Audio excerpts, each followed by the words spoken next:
Testing, mic test. Oops, nagana. Okay, so yun, basta unbox tayo nito. Ito isang bagay na di ko ini-expect na bibili ako kasi nakalagay nga dyan wireless HDMI. Well, una kasi meron naman di ba? AirPlay. Ito yung lalo na sa mga Samsung na TV. So, technically, ang mangyayari is yung device mo i-display mo lang sa TV. Pero kasi may paggagamitan ako nito like nung Steam Deck, and tulad nun walang, or bukod doon sa Steam Deck yung iba pang devices din, laptop, mga ganun, kumuha na lang din tayo. So testing natin kung gumagana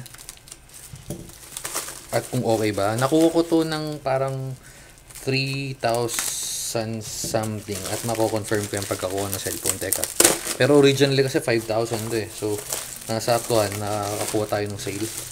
So ito nga yung Ugreen wireless HDMI extender. Yung presyo niyan, wait lang, kunin ko yung cellphone.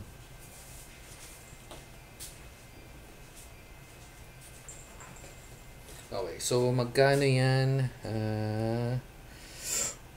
Wait. Ito. 4,500 pala. Hindi, 5,000 nga. Ayan, original ay nakuha ko ng 3,070. Original price niya. Dalawang klase kasi yan. Yung 1080p. Ay! Sira ulo ka. Wala nito dati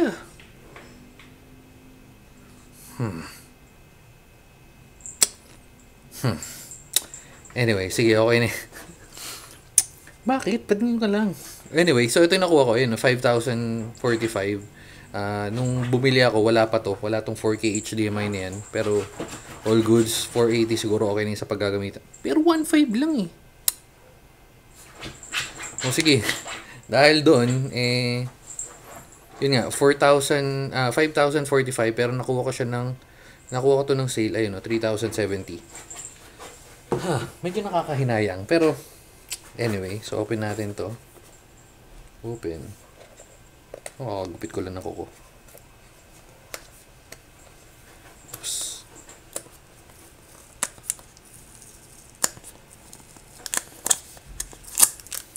Yun. Okay. Tingnan natin sa ilalim. Ugreen wireless HDMI. Bakit Ugreen? Ugreen yung madalas na pinagbibilan ko. Meron ibang devices nito or meron ibang brand, pero nag-stick na lang ako kasi trusted brand ko na yung Ugreen. Yan, wireless HDMI. Oh, may VGA. Okay, gaming, home theater, conference. Pero wala nakalagay kung 1080p daw 1.5 lang dadag. Ay, ba't ganun? Parang madumi. Ay no, kita nyo ba? Parang medyo madumi. O sa plastic lang. Sa box yata. So ito, makukuha mo syempre yung transmitter. Kailangan ba ng power nito? May nagkakamot. Dito kasi si 50 sa gilid. Shh, 50. Papakita ko lang sa inyo si 50. Ang kulit kasi. Ayan ito yung nagkakamot sa gilid ayan Diyan. Ka naman kamot. Okay, so going back. Open natin. Kailangan ba ng power pag mga ganito? Check natin. So una, ito yung transmitter. Malamang ito yung kukonek mo sa TV. Muka kasi may USB-C. Tapos may audio. And ito yung kukonek mo sa laptop, 'di ba? Or kung saan mo man balak i-connect. So HDMI. Oops. Tama ba? Hindi ko alam kung pero feeling ko nga ganun.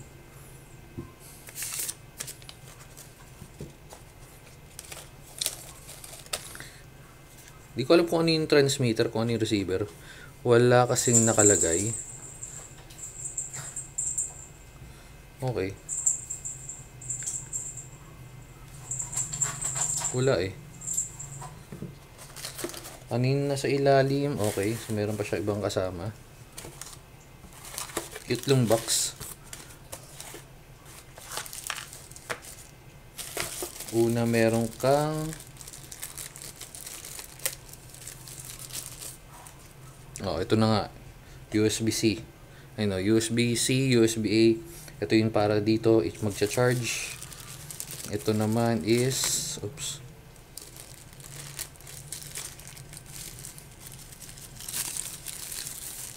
Ano to? Ba't meron na naman? Ay, kailangan rin ng power. Ayun, so USB-A, USB-C. Audio cable. Ayan, kita naman kagad. Sorry ko. Oops. Oops. Yan, audio cable. At yung last, so may kasama na rin yung HDMI. Pero open na rin natin. So testing na rin natin ito mamaya.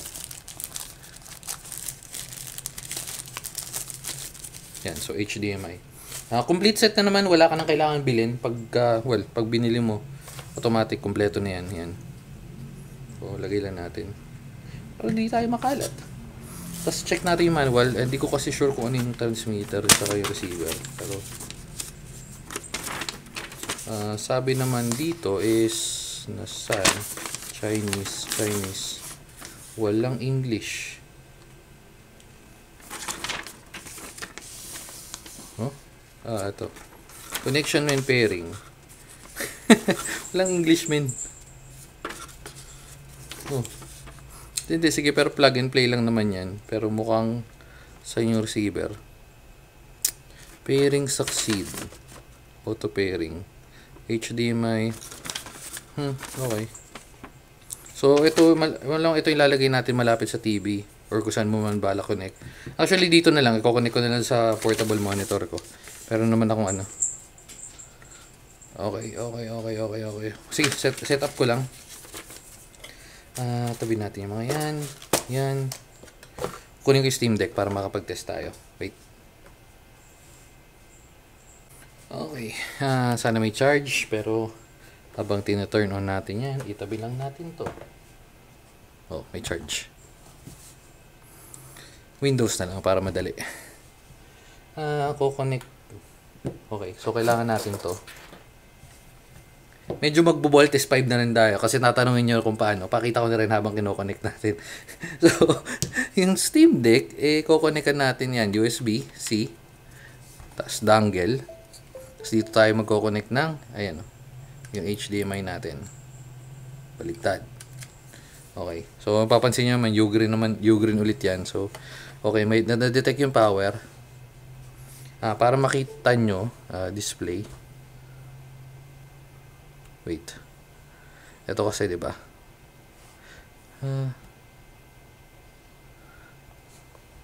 Kailangan ko ng mouse. Wait. Saan tayo ng mouse? Ito, wala akong bulat na mouse. Ito na lang. Yan. Madaling kunin. Nakakagupit ko lang kasi ng kukoy. So, yun. Dongle. Okay, so right click, display properties. Yan, so isa lang yung monitor. Ngayon ko-connect natin tong, kailangan pala natin ng plug, men. Hindi. Try natin ng wala muna. Pero hindi gagana eh. Pero ito gagana kasi may ilaw eh. Oh. Hindi ko sure kung dahil may battery yan or what, pero or kailangan sinacharge. Hindi ko rin sure eh. Testing natin. Para sa atin malalaman. Ayan, so HDMI. Ngayon, yeah.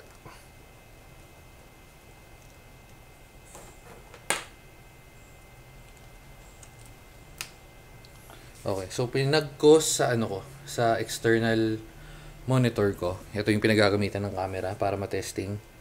At wala nang ilaw. So malamang kailangan natin saksakan. Gamit. Uy, wala. Wala. Kasi kung meron lalabas naman agad yan. Okay, so gamitin natin tong power. Pero to feeling ko hindi na kailangan. Yata sa ngayon. Or dahil nga may juice pa yan. Juice or power. Okay. Medyo matagal lang pero fast forward nyo na lang kung medyo natatagalan kayo. Gusto ko lang i-set up at pakita ko rin sa inyo. So, So, okay, saksak natin sa 15 watts, 3 amperes, okay. 15 watts.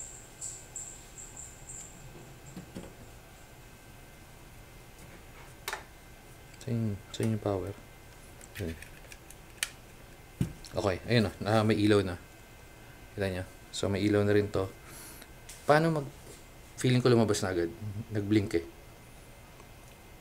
Wait natin mga... Lumabas na. Ayun na.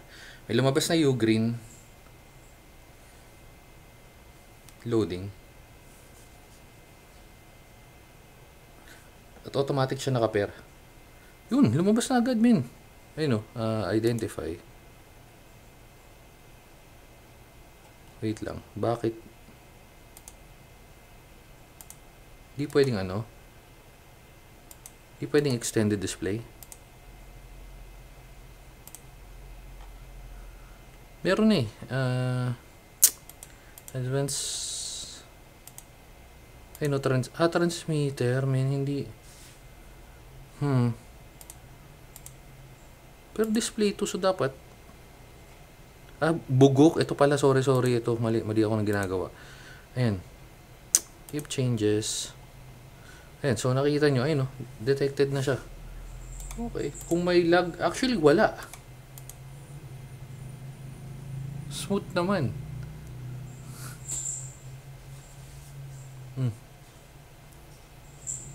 Ngayon, kung gaano kalayo, hindi ko rin sure. Testing ko, usog ako ng onte. Layo tayo ng onte. Oops.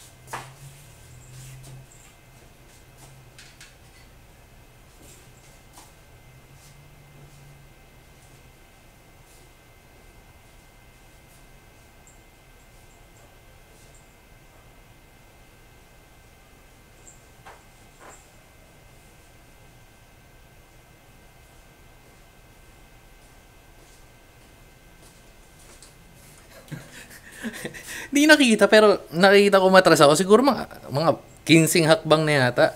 Okay pa rin naman. Again, nakalagay naman dito is sa 50 meters. So, medyo malayo-layo na rin. Ang isang issue lang dito, lalo na kung kailangan nyo or ginagamit nyo ito sa paglalaro, punta nga tayo dito. Ayan, advanced display. Mapapansin nyo sa hindi nyo pala masyado makita, no? Ayan. Yung display natin, since hindi siya 4K, 1920 lang. So, yung isa natin, which is ito, 1280 dahil 720 lang naman tong sa Steam Deck. Pero ito dapat nasa 3,000 something to. Yan, balik tayo. Ito, kita mo. Yung option natin dito sa... wala nga eh. Hindi, mali. Sorry pala. Ito. Ayun, no. Sagad, no. Pero kung naka 4K yan, dapat nandun sa 3,000 something yan. Ayun lang. Kung kukuha ako nung isa, di ko sure eh. Pero nakapanghinayang, min. Pero kasi mas cute yung size nito compared dun sa isa. Balikan ko lang to. Ito. Yung naman, late ng ano eh. Ayun, no. Mas malaki lang, no. Ayun, no. Ayun yung itsura niya, no. Bilog. Tapos, halos the same lang eh.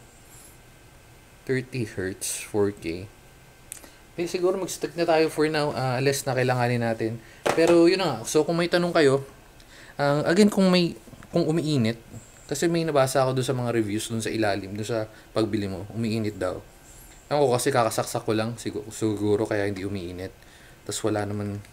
Yun, ito lang naman, isa lang kailangan mong power, pero just in case, di ko sure kung maubusan to or kung may battery to or dahil nakasaksak sa Steam Deck and yung Steam Deck yung nagbibigay ng power dito dahil Type-C naman. So yun. At sige, testing natin yung phone. ROG, wait lang.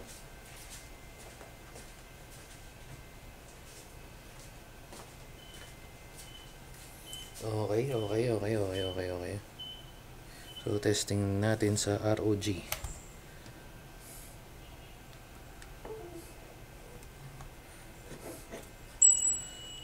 Oops. Please connect wireless. Connected. Parang di niya nababasa.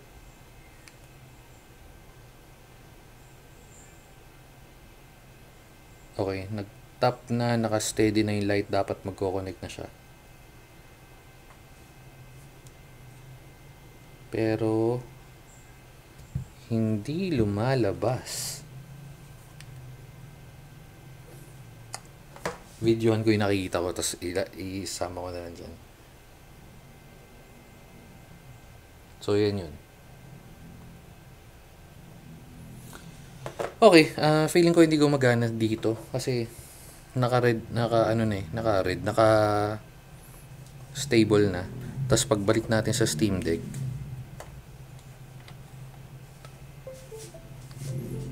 reconnect.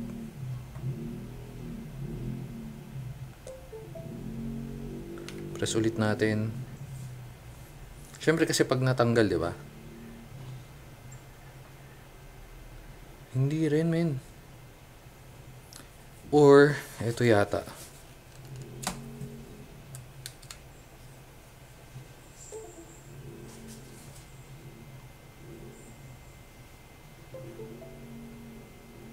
Nakita nyo, nagbiblink. Ibig sabihin, ayun. Okay, na-detect. Try ulit natin, baka mali lang. Kasi nga, baka dapat ganun. Hindi yung USB-C yung ina-unplug natin. Okay, wait lang natin mag-disconnect. So, pagka-disconnect, medyo hassle kasi ito yung tinatanggal-tanggal, yung HDMI. So, plug ulit natin. Okay, so walang power. Ayan, may power pa rin.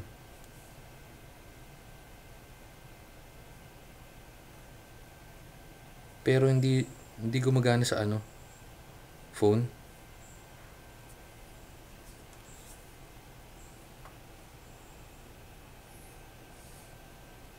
Display. Hindi gumagana eh. Wala, ayaw men. Pero dapat kasi gagana to eh. I mean, gumagana pa pag in-extend ko naman. Pero to, sa part na to, hindi siya gumagana. Ayun lang. So, may mga compatibility pa rin.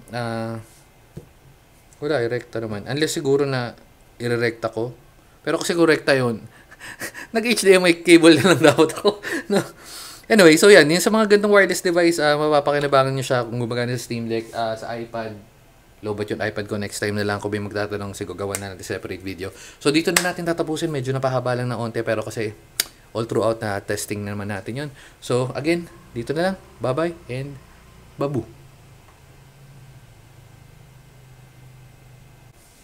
Ang kampanay, tumuluyan ng igising at ng damo.